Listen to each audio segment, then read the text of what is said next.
তারপরে গেছিলাম চিটাগাং। কি গাং? কথা কনা কি গাং? চিটাগাং গিয়াছি গেলাম, ভাই তোমাদের কি অবস্থা?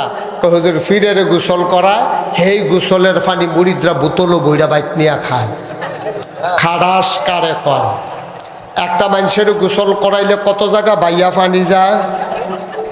জায়গাটি আসেনি হগনের লগে ওই হেবাটা আবার চায় আসেনি সাইকেন কইছি হন এটা ভাগ্যা সাউন্ড যেত না, এটা দেখানো সাউন্ডের জায়গা। এটা একটা মানুষের গোসল করাইলে কত জায়গা বাইয়া পানি যায়। সবজি জায়গার নাম জানলেও তো আমি মাইকে এখন কইতাম পারতাছি না। আমি জানি কিন্তু কোন যাবো আপনি মনে হয় কইতেন পারবেন। এই যে একটা নমুনা ধরে, হ্যাঁ এই যে একটা মানুষের গোসল করাইলে কত জায়গা বাইয়া পানি যায়, সিফা সাফা কোনা কাঞ্চি, হ্যাঁ টা বাইয়া ফোড়া ফোড়া, হেই পানি বোতল বইটা নিয়ে খাও। আহারে মুসলমান, আহারে মুসলমান। মুসলমান মন দিয়ে শোনো, চাইবা যার কাছে তিনি কে? জোরে কয় না তিনি কে? আল্লাহর কাছে চাইও, চাইতে দেরি রে আমার আল্লাহ দিতে দেরি করে না।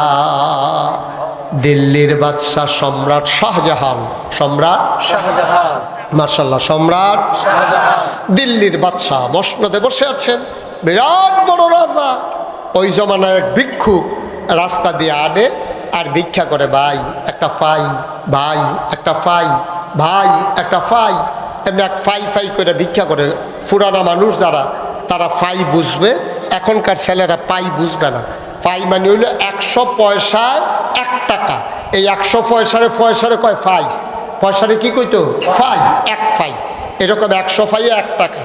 তো এই লোক যারে ফাই তারে ভাই একটা পাই, একটা ফাই, একটা ফাই, এরকম যখন বলতে আছে, এক লোকের দেখা খুব মায়া লাগছে। হারে 1 ফাই কইরা 100 জনে দিলে না সে 1 টাকা হবে। আর অধিকাংশ লোক তো আমাদের দেশে কয় মাফ করো, অন্য জায়গাত মাপ চাইলে চাপ না চাইলে নাই, ভিক্ষুকের কাছে মাপ চাওয়ার লেগে এক্সপার্ট আমরা তারা। তো সবাই কয় মাপ করো, মাপ করো। আর সে বলতেছে 1 ফাই। তো একজন লোকের দেখে খুব মায়া লাগছে, উনি বলতেছে, ভাই আপনি 1 ফাই করে সারাদিনে কত পাইবেন?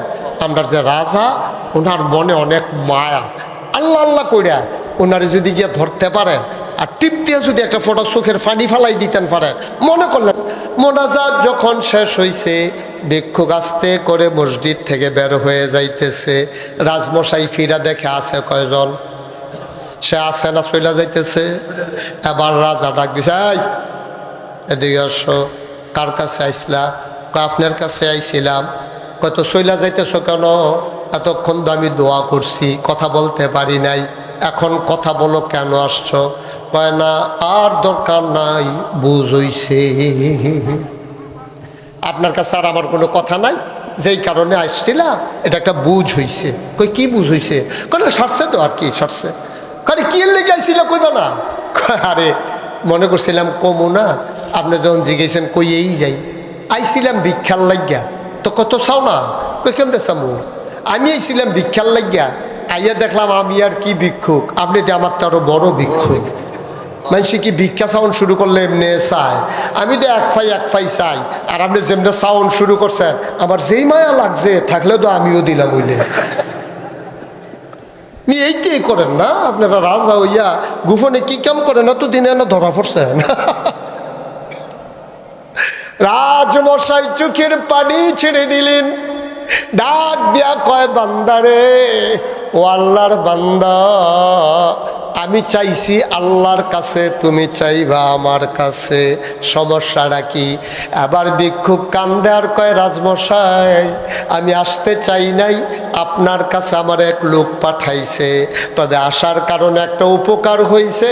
আমি আগে রাস্তায় রাস্তায় ভিক্ষা করতাম, আমি জায়গা চিনতাম না, আপনার কাছে আইসা আমার একটা লাভ হইছে। রাজা বাদশারা কই ভিক্ষা করে জায়গাটা চিন্না গেলা।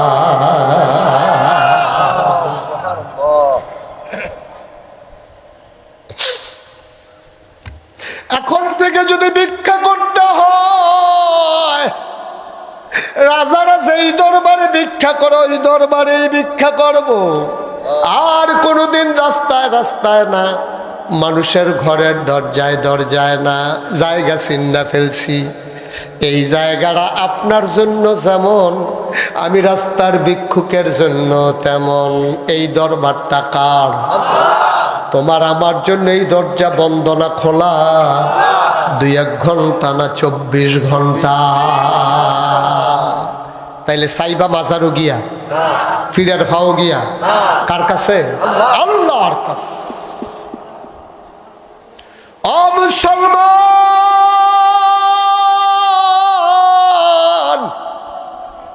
মুশতাক ফয়েজি যদি কোনোদিন আর না আসে, কোনোদিন যদি তোমাদেরকে না ডাকে, মনে রাখবা আমি এসেছিলাম, মনে রাখবা কথা কয়টা বলে গেলাম। এত সহজ ইসলাম না রে আব্বা। আল্লাহর নবী যখন দ্বীনের দাওয়াত দেওয়া শুরু করলেন, 40 বছর বয়সে আমার নবী নবুয়ত পেলেন। 53 বছর নবীর হয়ে গেল, 13টা বছর হয়ে গেল নবী মক্কায়। নবী মানুষকে ডেকে ডেকে দ্বীনের দাওয়াত দেয়। মানুষগুলো নবীর মাথার উপরে উঠেন, নারী বুড়ি চাপায়, রাস্তার ভিতরে কাটা বিছায়, নবীকে বারবার গলার ভিতরে গামছা পেঁচাইয়া ফাঁসি দিয়া মেরে ফেলতে চায়। নবীর জন্ম মক্কায়, নবীর শৈশব মক্কায়, নবীর কৈশোর মক্কায়, নবীর তারুণ্য মক্কায়, নবীর যৌবন মক্কায়, নবী বিয়ে করলেন মক্কায়, শ্বশুর বাড়ি মক্কায়, নিজের বাড়ি মক্কায়, মেয়ে বিয়ে দিলেন মক্কায়, ব্যবসা করলেন মক্কায়, লেনদেন করলেন মক্কায়। নবীকে থাকতে দেওয়া হলো না মক্কায়, নবী চলে যাবেন মদিনায়। আল্লাহর নবী ঘুমিয়েছেন ঘরের ভেতরে।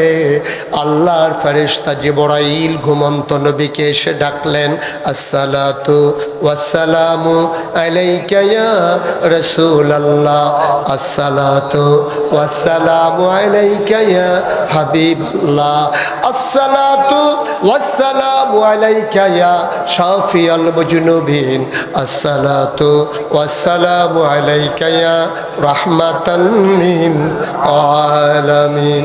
নবী চমকে উঠলেন, তিনি থমকে দাঁড়ালেন, তিনি আশ্চর্যান্বিত হয়ে গেলেন। ডাক দেয়া কয়, জিবরাইল রে, ও জিবরাইল, এই মাঝরাতে কেন ডেকে ঘুম ভাঙালা? কয় জরুরি খবর। আল্লাহর নবী ডাক দেয়া কয়, কি খবর? কয় আল্লাহ হুকুম করেছেন আর মক্কায় থাকা যাবে না, চলে যাওয়া লাগবে মদিনায়। মক্কায় আর থাকা যাবে না, মদিনায় যাওয়া লাগবে। আল্লাহর হুকুম। আল্লাহর নবী আস্তে করে ঘর থেকে বের হলেন। তিনি আকাশের দিকে তাকালেন, ফেল ফেল করে তাকিয়ে আছেন। চতুর্দশী পূর্ণিমার চাঁদ আকাশে হাসে, ফকফকা জ্যোৎস্না, নবীর গাল বেয়ে বেয়ে টপ টপ করে পানি পড়ে, নবীর গায়ে মৃদুবন্ধ বাতাস লাগে। নবী বাতাসের লগে কথা কয়, বাতাস রে, ও মক্কার বাতাস, তুই আর আমার গায়ে লাগবি না কোনো দিন, আমিও তোর ছোঁয়া পাবো না কোনো দিন। আমি তোর আল্লাহর হুকুমে চলে যাব মক্কা ছেড়ে মদিনায়। তিনি মাটির উপরে কদম দিয়ে হাঁটেন, গাল বেয়ে বেয়ে পানি পড়ে, মাটির লগে কথা কয়, মক্কার মাটি রে, ও মক্কার মাটি, আমারে বিদায় দিয়ে দে, কোনো দিন আমি আর তোর গায়ে কদম ফেলব না।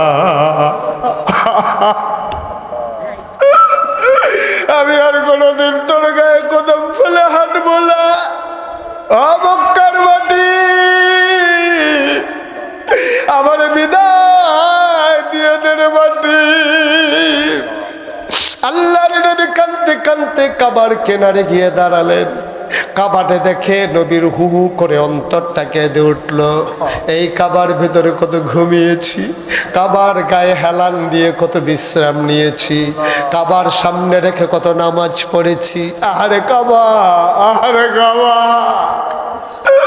আল্লাহর নবী কাবার গায়ে হাত দিলেন, ডাক দেয়া কয়, কাবারে, ও কাবা, তোর যিনি মালিক আমারও যিনি মালিক, তোর মালিক হুকুম করেছে আমারে চলে যাওয়া লাগবে রে কাবা, বিদায় দিয়ে দে রে কাবা, আমি আর তোর মাঝে থাকবো না, আমি চলে যাব মদিনায়। নবীর অন্তরটা হু হু করে কেঁদে উঠলো। হঠাৎ করে মন চাইলো কাবার ভেতরে যাওয়ার আগে যদি 2টা রাকাত নামাজ পড়ে যেতে পারতাম। যাওয়ার আগে 2টা রাকাত নামাজ যদি কাবার ভিতরে পড়তে পারতাম। আল্লাহ নবী দরজায় গেলেন। বিরাট বড় তালা ঝোলানো। নবী জানতেন চাবিটা কার কাছে, তার নাম উসমান। উনি চাবে তার ঘরটা কাবার পাশেই। নবী গিয়ে ডাকলেন, ভাই, ও ভাই উসমান, দরজাটা খুলে দাও। উসমান কয়, কে ডাকে? কয়, আমি মুহাম্মদ সাল্লাল্লাহু আলাইহি ওয়াসাল্লাম। দরজাটা খুলে দাও। উসমান কয়, কে মুহাম্মদ? আমি মুহাম্মদ ইবনে আব্দুল্লাহ, মুহাম্মদুর রাসূলুল্লাহ, দরজাটা খুলে দাও। উসমান দরজা খুলে দিলেন। চোখ তার লাল লাল বড় বড়। ডাক দেয়া কয়, তুমি এখনো পালাও নাই? মক্কায় দারুন নাদওয়ায় সিদ্ধান্ত হয়েছে, তোমার যেখানে পাবে তোমার কল্লা কাটা হবে। কয়, খবর আল্লাহ আমাকে পৌঁছে দিয়েছেন, আমি চলে যাচ্ছি। সবাই ঘুমে থাকতে থাকতে আমারে যেন কেউ খুঁজে না পায়। এবার উসমান কয়, তাড়াতাড়ি যাও, এখানে কেন অপেক্ষা করতেছো? আল্লাহ নবী ডাক দেখো, উসমান রে, কাবার চাবিটা কি তোমার কাছে নাই? কয়, হ্যাঁ, চাবি আছে। কয়, ভাই, আমি তো চলে যাব জনমের মতো মক্কা ছেড়ে। যাওয়ার আগে মনটায় চায় 2 রাকাত নামাজ পড়ে যেতাম। ভাই, দয়া করে একটু দরজাটা খুলে দাও। উসমান কয়, না, দরজা খোলা যাবে না। কয়, সিদ্ধান্ত হয়েছে, তোমার জন্য কাবার দরজা চিরতরে বন্ধ। আল্লাহ নবীকে, উসমান, কেউ দেখবে না, কেউ জানবে না, সবাই ঘুমিয়ে আছে, কেউ জাগলে নাই, কেউ টের পাবে না। তুমি যদি চাবি দাও, আমি তো চলেই যাব, আমি কারো কাছে বলবো না। দয়া করে একটু চাবিটা দিয়ে খুলে দাও। উসমান কয়, না, দরজা খোলা হবে না। আল্লাহ নবীকে, উসমান, কেউ দেখবে না।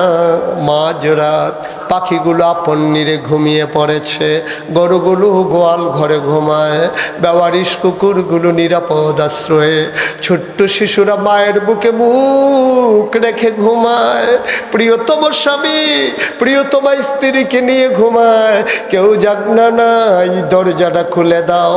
ওসমান এবার নবীর কাছে গেলেন, গলায় ধরে একটা জোরে ধাক্কা মারলেন।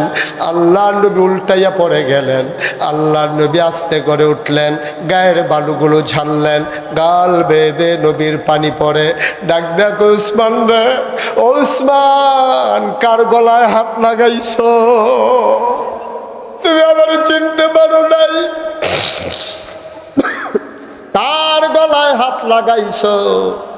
আল্লাহ আমাকে এমন ক্ষমতা দিছে, আমি যদি আঙ্গুলটা সোজা করে তোমার মাথায় আস্তে করে চাপ দেই, টিউবওয়েলের পাইপের মতো তুমি আস্তে করে মাটির নিচে ডুবে যাবা। ওসমান, তুমি মানুষ চেনো নাই, কার গায়ে হাত লাগাইছো?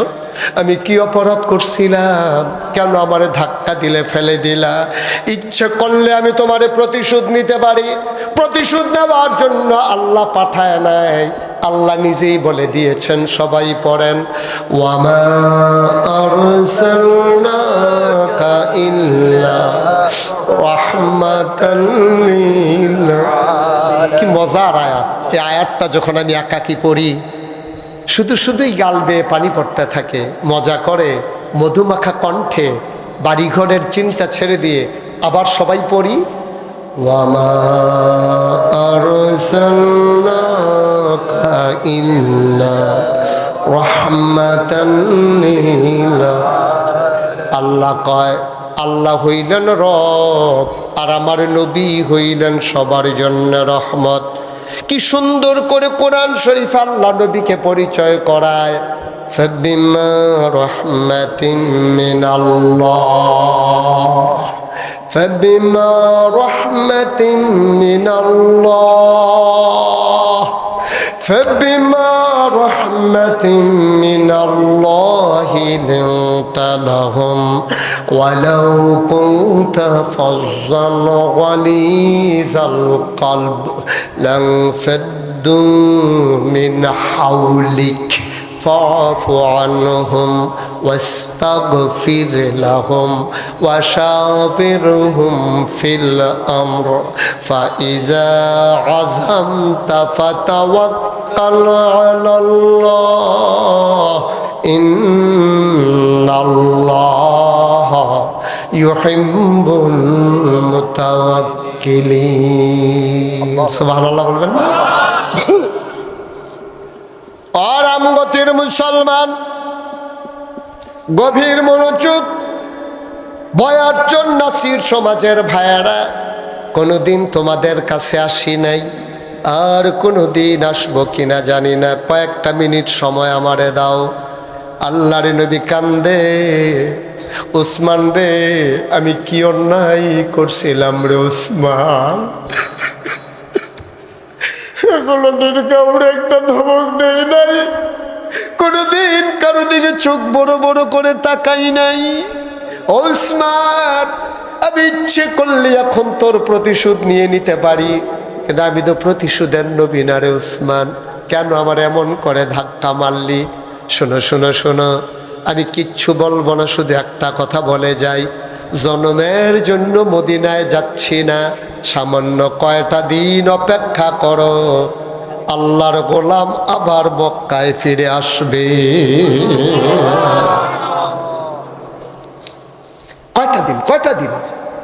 কয়টা দিন অপেক্ষা করো, আমি আবার আসতেছি।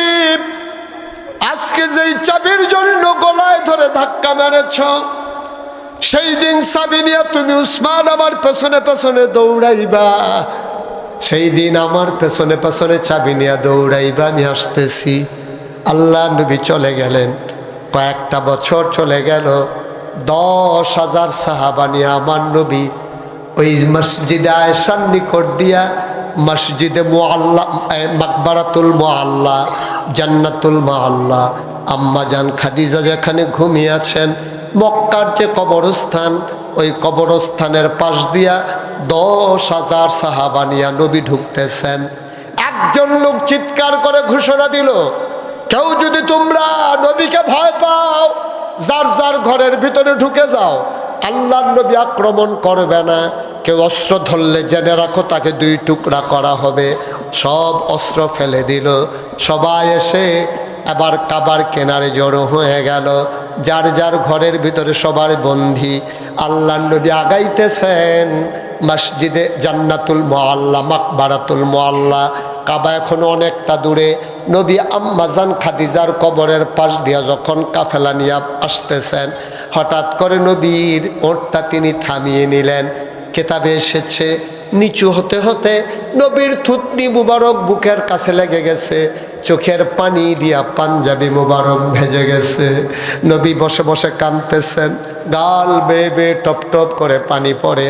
সাহাবারা কয়, গুস্তাকি মাফ করে দিজিয়ে ইয়া রাসূলুল্লাহ, ইয়া হাবিবাল্লাহ, আজকে আনন্দের দিন, খুশির দিন, মক্কা বিজয় হইতেছে, আজকে আর চাইতে খুশি আর কি আছে, আপনি কাঁদেন কেন? আল্লাহ নবী আওয়াজ করে কাঁদতে শুরু করলেন। ডাক দেয়া কয়, সাহাবারা রে, আজকে মক্কা বিজয় হইতেছে, এই দৃশ্যটা দেখে সবচেয়ে বেশি যেই মানুষটা খুশি হইতো, এই মানুষটা এই কবরে ঘুমিয়ে আছে।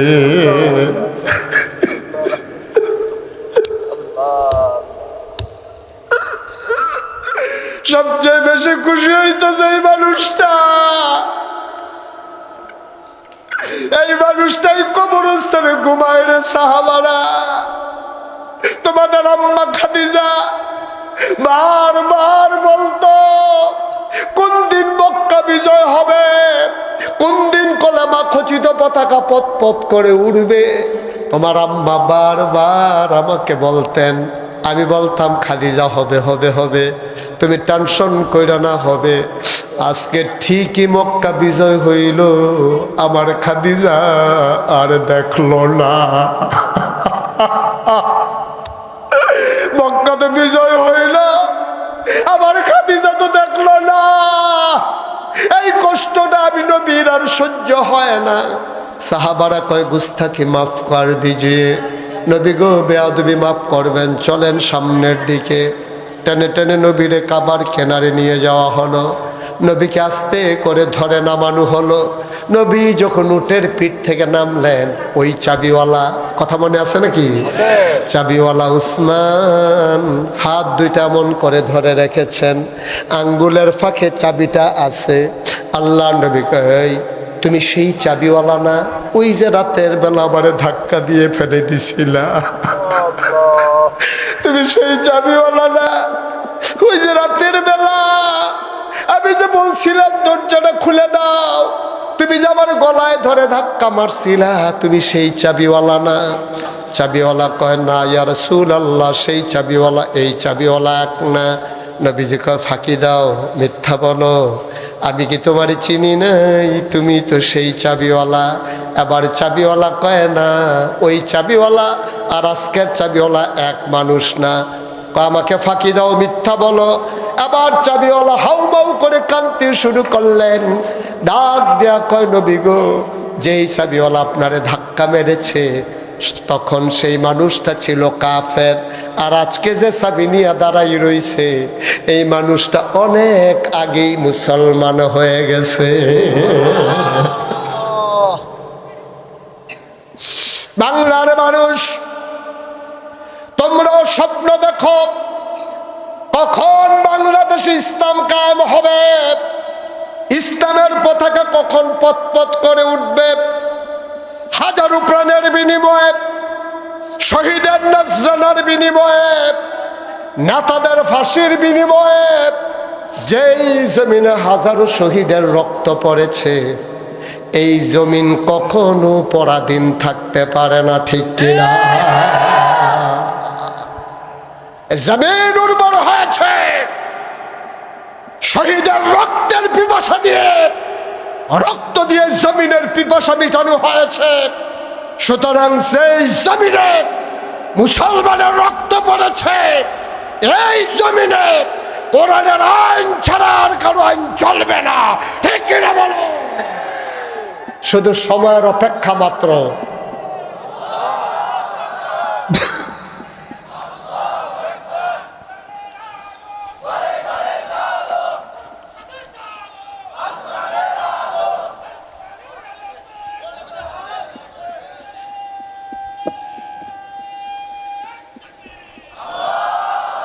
সুতরাং 56,000 বর্গ মাইলের বাংলাদেশ, টেকনাফ থেকে তেঁতুলিয়া, রূপসা থেকে পাথুরিয়া, এই 18 কোটি মানুষের শতকরা 92 জন লোক মুসলমানের দেশে কোরআনের শাসন কায়েম করা সময়ের ব্যাপার মাত্র, ঠিক কিনা বলো? এই জন্য প্রস্তুতি নিতে হবে, যার যা আছে তাই নিয়ে ময়দানে ঝাঁপিয়ে পড়ে প্রমাণ করে দিতে হবে। যতভাবেই মিটিয়ে দিতে চাও, আমরা সমুদ্রের ফেনা না, বাতাসের সাথে মিশে যাব। আমরা কচুরি পানা না, গরু ছাগল দিয়ে খাওয়াই ফেলবা। এই মুসলমানের শিকড়ে 7 জমিনের নিচে, তাদের ডালপালা 7 আকাশের উপরে। পূর্ব দিকে সূর্য ওঠা যেমন সত্য, পশ্চিমে অস্ত যাওয়া যেমন সত্য, তার চাইতে বড় সত্য আল্লাহর জমিনে আল্লাহর দিন কায়েম হবেই হবে, ঠিক কিনা বলো? সুতরাং সময়ের অপেক্ষা মাত্র। আসুন সবাই মিলে আজকের আয়োজনের এ মধুর আয়োজন, আমি 36 বছর দেশে দেশের বাইরে আমি আলোচনা করি। আলোচনায় কদম রাখলেই, আলোচনার ময়দানে গেলেই আমি বুঝতে পারি মাহফিলের ওজন কত। আজকে আপনাদের এই মাহফিলে কদম দিয়া মন সাক্ষী দিয়েছে আপনাদের মাহফিল আল্লাহ কবুল করে নিয়েছেন। এই কবুল হওয়া মাহফিলটাকে হেলায় হেলায় কোনোভাবেই আর নষ্ট করতে চাই না। সবাই মিলে সবার জন্যে আমরা দোয়া করব, কবরে যারা তাদের জন্যে, আর জিন্দা যারা আমরা তওবা করব, আল্লাহ যেন আমাদের জীবনের গুনাহ মাফ করে দেয়। দরকার আছে নাকি নাই? সবাই আমরা নামাজের মতো করে বসি, সবাই নামাজের মতো করে বসেন। যারা দাঁড়িয়ে আছেন বসে পড়ুন, একজন লোকও দাঁড়াই থাকবেন না। যারা দাঁড়িয়ে আছেন বসেন, তওবা করবো, আমরা আদবের সাথে বসে তওবা করি। এই যে হাঁটতেছেন, হাঁটেন কেন? গুনাহ নাই, মাসুম। সবাই বসেন, দোকানপাটে রাস্তাঘাটে যারা আছেন বসে যান। এখন সবাই মিলে আমরা তওবা করব। গেইটের বরাবর যে যুবকেরা, নৌজওয়ানেরা দাঁড়িয়ে আছেন সবাই চলে আসেন। মায়েরা বোনেরা ঘরের কোনায় বসে পড়ুন, আমরা সবাই মিলে তওবা করি। দরকার আছে নাকি নাই? আমাদের আমলনামায় গুনাহ নাই, তওবা করার দরকার আছে নাকি নাই? তওবা ছাড়া গুনাহ মাফের আর কোনো জিনিস নাই। পানি দিলে যেমন ময়লা দূর হয়ে যায়, রেত দিয়ে ঘষা দিলে যেমন মরিচাগুলো পড়ে যায়, সাবান সোডা দিলে যেমন, ব্লিচিং পাউডার দিলে তিলাগুলা যেমন দূর হয়ে যায়, বাড়ির আঙ্গিনা ঝাড়ু দিলে বাড়িটা যেমন পরিষ্কার হয়ে যায়, ঠিক গুনাহগার যখন তাওবা করে লোহার মরিচার মতো আর কাপড়ের তেলার মতো মানুষের গুনাহগুলা ঝরে ঝরে পড়ে যায়। সুবহানাল্লাহ বলবেন না? আমরা সবাই মিলে তওবা করব। নামাজের মতো করে বসেন সবাই, সবাই আমার সাথে পড়েন, আউযু বিল্লাহি মিনাশ শাইতানির রাজিম। তওবা করতেছি আমরা কার কাছে? গুনাহ করছি কার কাছে? সামান্য সময়ের ব্যবধানে কর্তৃপক্ষ ভীত সন্ত্রস্ত ছিলেন বৃষ্টি সব কিছু লণ্ডভণ্ড করে দেয় কি না, এজন্যে ওনারা ওনাদের মতো করে আয়োজন করেছেন। এ মাহফিলে অনেক টাকা তারা খরচ করে ফেলেছেন। আমরা সবাই মিলে একটু যদি সহযোগিতার হাত বাড়িয়ে দেই, 500 টাকা, 1000 টাকা, 100, 200 টাকা, অনেকের কাছে টাকা না। আমার ছেলেরা আসবে, আপনারা সবাই মিলে একজন লোক, আমার অনুরোধ, একজন লোক আমরা খালি যাব না ইনশাআল্লাহ। পারবো না ইনশাআল্লাহ? সবাই বিসমিল্লাহ বলে পকেটে হাত দেন, সবাই দেন, সবাই দেন। পাঞ্জাবির পকেট না থাকলে হুজুরের মতো ফায়জামার পকেটে হাত দেন, সবাই দেন। আল্লাহ যেন কবুল করে। আমাদের যারা যুবকেরা আছো, যারা ভলান্টিয়ার, ওরা মাহফিল কমিটির সদস্য যারা বেইস লাগানো, তারা একটু জায়গায় জায়গায় উঠে যান। জি বিসমিল্লাহ। একজন লোকও খালি যাবেন নাই। তোমার কাছে টাকা নাই, দাও, বেশি না পারো কম দাও, সবাই মিলে আমরা শরীক থাকি ইনশাআল্লাহ। এই ফাঁকে ছেলেরা আসতেছে, আপনারা দিয়ে দেবেন, আর আমার সাথে সবাই মিলে তওবা করেন। আউযু বিল্লাহি মিনাশ শাইতানির রাজিম। বিসমিল্লাহির রহমানির রহিম। আস্তাগফিরুল্লাহ রাব্বি মিন কুল্লি যামব ওয়া আতুবু ইলাইহি লা হাওলা ওয়ালা কুওয়াতা ইল্লা বিল্লাহিল আলিয়্যিল আযীম। হে আল্লাহ, হে আল্লাহ, হে আল্লাহ, ইচ্ছায় অনিচ্ছায়, প্রকাশ্যে গোপনে, শয়তানের কুমন্ত্রণায় পড়ে,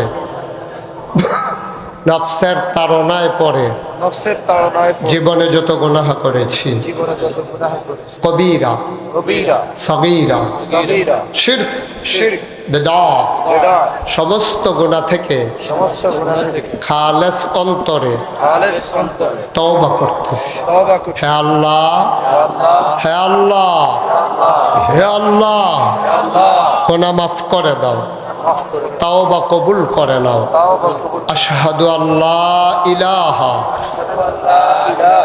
ইল্লাল্লাহু ওয়াহদাহু লা শারীকা লাহ ওয়া আশহাদু আন্না সাইয়্যিদানা হাবিবানা মাওলানা মুহাম্মাদান আবদুহু ওয়া রাসূলুহু সাল্লাল্লাহু আলাইহি ওয়াসাল্লাম। আমিন, আমিন, আমিন। মাশাআল্লাহ। আমি দেখতে পাচ্ছি সবাই শরীক হয়েছেন, আলহামদুলিল্লাহ। আমি খুব খুশি হয়েছি, আপনারা আমার কথাকে মূল্যায়ন করেছেন। কম দিলেন না বেশি দিলেন বড় কথা না, দিছেন তো। আস্তে আস্তে অভ্যাস হোক, প্রতি বছর এই মাহফিলটা যেন এখানে হয়। আমরা সবাই মিলে পারবো না ইনশাআল্লাহ? ইনশাআল্লাহ। আপনারা তো মজা পেয়ে গেছেন মাহফিলের। প্রতি বছর একবার করে আমরা আসব, আপনারা আসবেন আর কি, আমি বলতে আমি না, মানে আপনারা সবাই আসবেন প্রতি বছর ইনশাআল্লাহ। যারা টাকাগুলো উঠাইছেন ব্যাগগুলো নিয়ে আসেন, কেউ যাওয়া যাবে না, আমি কিন্তু কাউকে যাইতে বলি নাই। এই যে যুবক, এই যে শার্ট গায়ে দেওয়া যুবক, বসো বাবা, বসো, বসো পড়ো। একজন লোক নইলেন না। প্রত্যেক দিন এত বড় মোনাজাত হয়, এত বড় দোয়া হয়। আব্বা আম্মা কবরে শোয়াই রাখছেন, ওনাদের জন্য একটু মন ভরে দোয়া করতে ইচ্ছে করে না? কেন চলে যাচ্ছেন? আরেকটা কথা বলি, শুনেন। এই সমাজটা আমরা সবাই স্বার্থপর হয়ে যাচ্ছি। আমি, আমার স্ত্রী, আমার সন্তান, এর বাইরে আমরা কেউ চিন্তা করতে রাজি না। আমি কয়েক বছর আগে, খুব খেয়াল করেন, মনোযোগ দিয়ে শুনেন, আমি কয়েক বছর আগে এক মাহফিলের ভিতরে, আমি তো কেউ উঠাটা পছন্দ করি না তো মাহফিলে, তো এক মাহফিলের ভিতরে এক মুরব্বী বসে রয়েছে, সবাই বলছি কেউ উঠবেন না। তো এক মুরব্বী যে উঠে চলে যাইতেছে, তখন আমি ওনারে ডাক দিয়ে বলছি, মুরব্বী আচ্ছা এটা কি আমার দোষ? এটা তো আমি বলতেই পারি, মুরব্বী না যাইতে কইছি আর কি, এরকম তো আপনার কই। আমি এটা বলাতে আল্লাহর ফায়সালা তো, এই শব্দরে আল্লাহ এমনই পরিচয় করাই দিল, পৃথিবীর সব দেশে চলে গেছে মুরব্বী কি কারবারে পড়লাম। এই গত বছর হজে গেছে, কষ্ট হইতেছে আপনাদের? গত বছর হজে গেছিলাম। হজে যাওয়ার পরে আমি মিসফালায়, যেখানে বাঙালিরা বেশি থাকে, ওই এলাকায় আমি হাঁটতেছি একা একা। তো সৌদি আরবের ছোট একটা বাচ্চা আমারে দেখছে, ও একভাবে চাইছে ও আমার দিকে, তো চাইয়া ও চিনছে, শিউর হইছে। হওয়ার পরে সে আমার হাতে ধইরা টানতে টানতে এক জায়গায় নিয়ে গেছে। গিয়ে দেখি ওর আব্বা আম্মা দাঁড়াই রইছে, ওই ওদের আব্বা আম্মার সামনে নিয়ে আমারে দাঁড় করাইছে। আমি কইছে কাম আর যা খাইছি দৌড়া, আল্লাহ জানি কি উপায় হবে। ওইখানে নিয়ে তার আব্বা আম্মারে দেখাইয়া কইতাছে মুরব্বী মুরব্বী। ঠিক আছে মাশাআল্লাহ, কথা বুঝা মাইতে দেওয়া কোন লাগে না। কি জায়গাটার বিদ্যা আপনি 10,000 কইছেন, 10 লাখ কইলেও তো ভাই সেটা শুনে না। এক ভাই 10,000 টাকা মাহফিলের জন্য দিছে, মার হাবা বলবেন না? মাশা আল্লাহ যেন কবুল করেন। শেখ ফরিদ মেম্বার কই? হ্যাঁ কই মেম্বার কই? আর এই মেম্বার আপনারা পাইছেন কো? সব মেম্বার দিয়ে দেখি কামাইয়া কুমাইয়া হমান হইয়া থাকে, পুরি হুজুর মেম্বার। উনি আর আমি একটা গেলে তো আমার দাওয়াত না দিয়ে ওনার নিয়ে স্টেজ তুল্লা দিব। আলহামদুলিল্লাহ, আমি ভালো মানুষগুলো চাই। সবগুলা মেম্বার যদি ফরিদ ভাইয়ের মতো হইতো, গমটম শুনে যাব। গমটম না, এটা নাই, এটা চলে না, মানে উনি করে না আর কি। চলে চলে চালাইলে চলবে, উনি এইসবের ভিতরে নাই। আলহামদুলিল্লাহ কর। আমার সবগুলা মেম্বার যদি শেখ ফরিদ ভাইয়ের মতো হইতো, চেয়ারম্যানগুলো যদি এমন হয়ে যেত, এমপি মন্ত্রীগুলো যদি এমন হয়ে যেত, আমার বাংলা প্রকৃত অর্থেই সোনার বাংলা হইতো। ঠিক কিনা কর? তো যে কথাটা বলতেছিলাম, ওই বাচ্চা ছেলেটা টানতে টানতে ওর আব্বা আম্মার সামনে নিয়ে দাঁড়াইয়া আমারে দেখাইয়া কয় মুরব্বী মুরব্বী। আমি কই বেড়া তোরা ডরে বাংলাদেশের তে সাইডে আইয়া পড়লাম, তোরা সৌদি আরব বেড়ে আমারে গেরাও দিয়া ফেলাইছ, করো তোমরা জানো তোমরার মনে।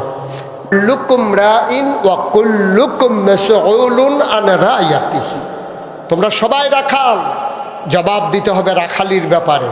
যার পরিধি যত বড় তার জবাব তত কঠিন। মেম্বারের জবাব মেম্বারের এলাকা, চেয়ারম্যানের জবাব ইউনিয়নে, এমপির জবাব সংসদীয় আসনে, মন্ত্রীর জবাব তার মন্ত্রণালয়ে, প্রধানমন্ত্রীর জবাব গোটা দেশের ভিতরে। ঠিক কিনা কম? আর আমি মুশতাক ফয়েজি, আল্লাহ যে আমার একটা পরিচয় বাড়াই দিল, এখন আমার দায়িত্ব কি কমছে না বাড়ছে? আমি পৃথিবীর অনেক দেশে আল্লাহ আমাকে নিয়েছেন। আমি সব জায়গায় গেলে দেখি মসজিদ আছে, মাদ্রাসা আছে।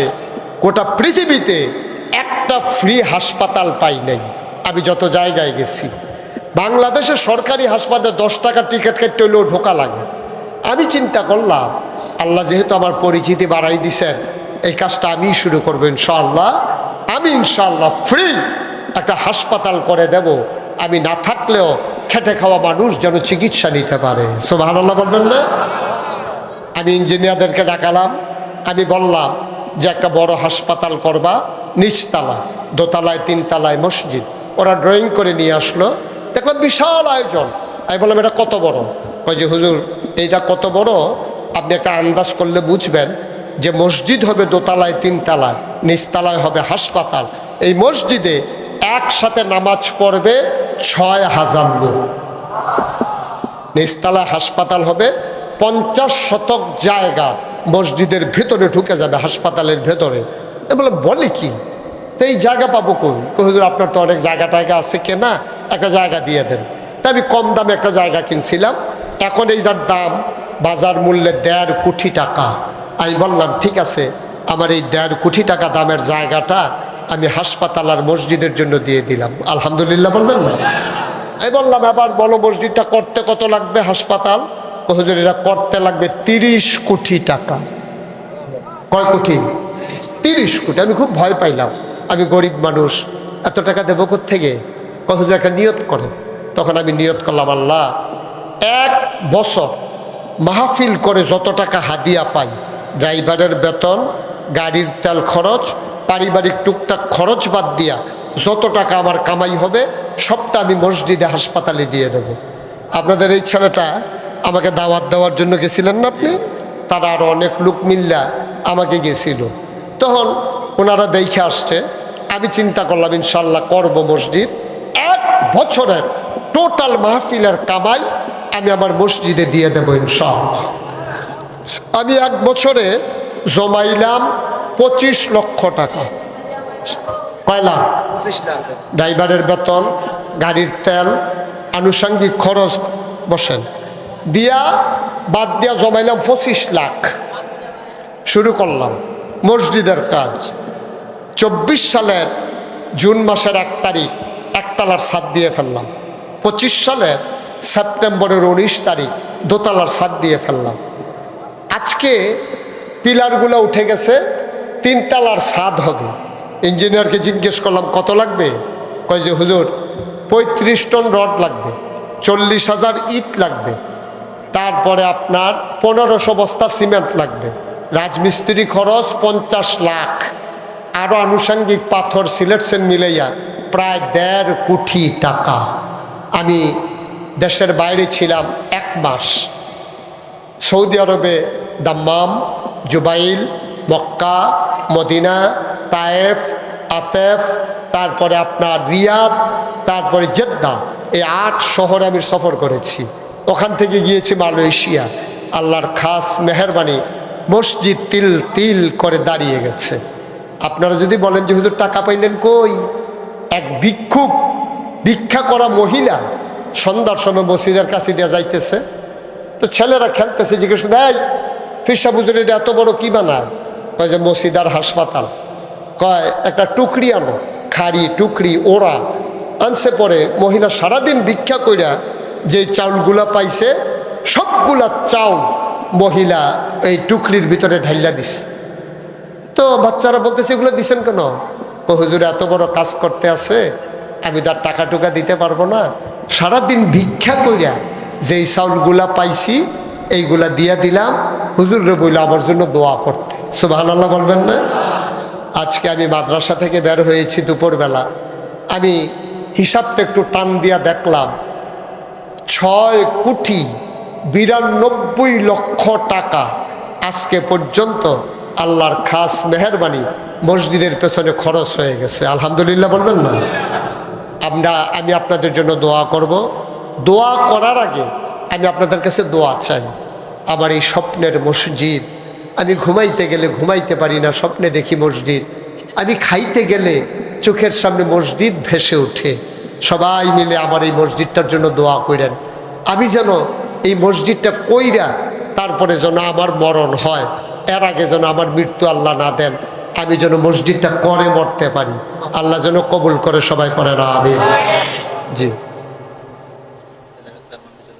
মাশাআল্লাহ। এই এলাকার চেয়ারম্যান পদপ্রার্থী নাকি প্যানেল চেয়ারম্যান জনাব তাওহিদুল ইসলাম সুমন, উনি 20,000 টাকা দিয়েছেন বর্তমান চেয়ারম্যান। এবং প্যানেল চেয়ারম্যান নাসির সাহেব, উনি দিয়েছেন 5,000 টাকা। মেম্বার সাহেব দিয়েছেন 5,000। মারহাবা বলবেন না? এখানে কি কেউ আছেন যে হুজুর ওনারা 20,000 5,000 করে দিছে? এমপি সাহেব 50,000 টাকা। হ্যাঁ, আপনি দি করলেন 50,000। শূন্য একটা বাড়াই নিচ্ছে। পরে মসজিদের জন্য বরাদ্দ দেবে, আর এমনি মাহফিলে শরিক হয়েছে 5,000 টাকা দিয়া। মারহাবা বলবেন না? আল্লাহ যেন কবুল করে, সবাই পড়ে না আমিন। আর আপনার নগদ যারা যা দিয়েছেন, আমরা সংখ্যা উল্লেখ করলাম না, অনেক টাকা দিয়েছেন, দোয়া হবে ইনশাআল্লাহ। আমরা সবাই মিলে দোয়াতে শরিক হই। সবাই সূরা ফাতিহা পড়েন। আউযু বিল্লাহি মিনাশ শাইতানির রাজিম। ইনশাআল্লাহ সূরা ইখলাস পড়ব। আল্লাহু আকবার।